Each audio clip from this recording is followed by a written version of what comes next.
Hi, I'm going to show you how if we misunderstand the function of weight, there's a state that I'm going to call Schrodinger's weight that we can get stuck in, where we actually have the problems of being too light and too heavy all at the same time.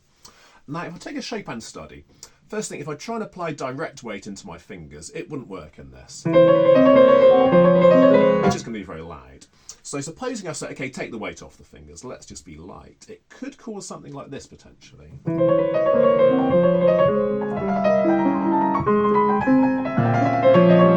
Now, essentially, it's a mix of everything. If I think, yeah, I've got to be light, I start lifting upwards. That means the more my fingers move, the more they continue to pull me forwards. The lighter my arm feels, the less it can stop itself getting yanked forwards. The more I go up with the wrist, the more my mass is stacked up. And it's only an ideal, you can't just withhold weight forever. All that skittering on the surface, half the keys not even sounding properly, sooner or later, you're going to come crashing back down again.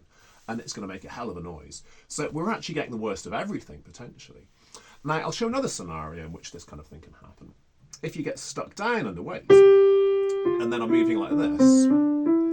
Now, a lot of people would blame this on finger isolation. It's not a very good analysis, to be honest, because there's actually too much weight. Now, yeah, as I move the fingers, they don't feel backed up by any weight like this. But the underlying problem is actually starting with too much. See, while I'm on my thumb squashed like this, I can barely lift the other fingers. That's because the weight. Take the weight off and it's free. It's fine again. So when I solve this problem, what I've done is I've taken the direct weight off the fingers, but I haven't just held up. What I've done is I've sent a little bit of weight into the wrist, and that means instead of getting yanked up like this, like we had before, when I go sideways, that's fine.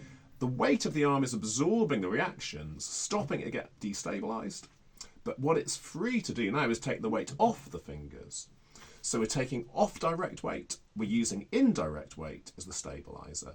And that's the kind of magical state where we get the best of everything. We get both good kinds of weight instead of both bad kinds. So if I come back to the Chopin study, I don't want to just lighten like this. I don't want this kind of stuff happening. What I'm going to do is I want to stay quite low in my wrist, actually. I want to feel there's some weight here. It's not unresponsive. It's not like a handbrake. It's just gently absorbing. And I'm taking the weight off the fingertips so they don't feel burdened under weight and they don't have to be loud. So I'll try that back.